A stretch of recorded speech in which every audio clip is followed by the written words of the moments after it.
Here's Linda sharing God's heart. Hello, everyone. Thank you so much for coming along on this journey as we find out more about another one of Moses' acts of faith. By faith he kept the Passover and the sprinkling of blood, so that the destroyer of the firstborn would not touch Israel's own firstborn. The Lord instructed Moses to return to Egypt after having been a shepherd in Midian for 40 years. After he returned, he told Pharaoh that he had come back to bring God's people, the children of Israel, out of Egypt. For approximately 1 year, the Lord stretched out his hand and struck Egypt with all his wonders, and yet Pharaoh's hardened heart would still not let God's people go. Now Moses received further revelation and instruction from the Lord concerning the date of departure to leave Egypt.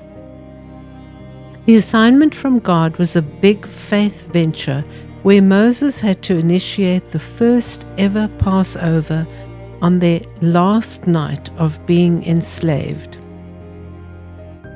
The detailed instructions were that each household had to slay an unblemished 1-year-old lamb and sprinkle its blood on the lintel and both doorposts of their homes. They had to eat the roasted lamb with bitter herbs and unleavened bread whilst they remained indoors all night.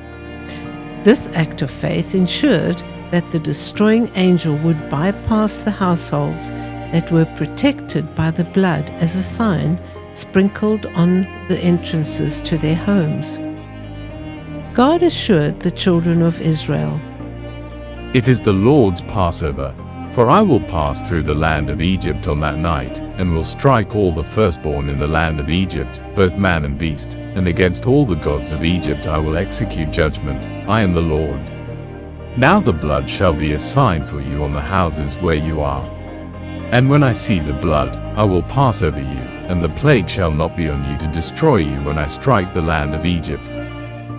Moses' obedience portrayed how this act of faith prevented God's judgment on Egypt from affecting the children of Israel because they applied the blood as instructed. Their faithful obedience placed them under the covering of the blood of the Lamb. God's uncompromising righteousness demanded judgment on Egypt, and yet at the same time, He provided merciful protection for His faithful, obedient children.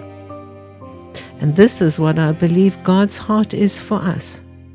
My dearest child, do you feel you are walking a daunting tightrope, or are about to get on one, because that is the only way forward?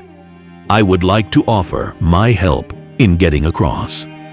I have taken so many of my children to their next chapter safely. Can you remember previous ravines I've brought you across, perhaps not even so long ago? Please know that I am here for you, and that I will never leave or forsake you on your life's journey. With all my love, your Heavenly Father.